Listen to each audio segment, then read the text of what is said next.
अव्वल हम्द खुदा दा विरद कीजे,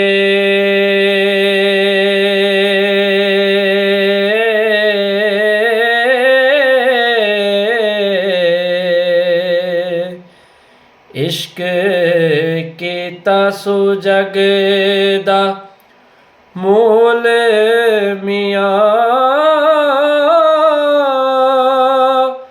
पहला आप ही रब ने इश्क कीता।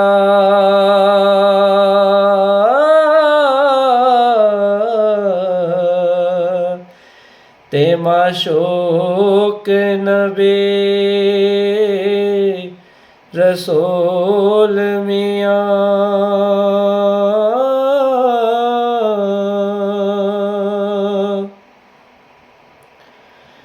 इश्क पीर फकीर दा मर्तबा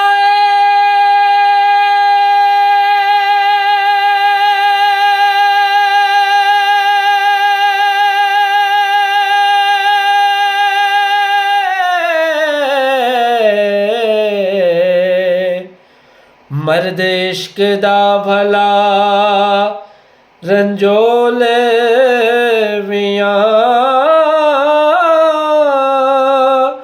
खिले तिना दे बाग कलोब अंदर हो,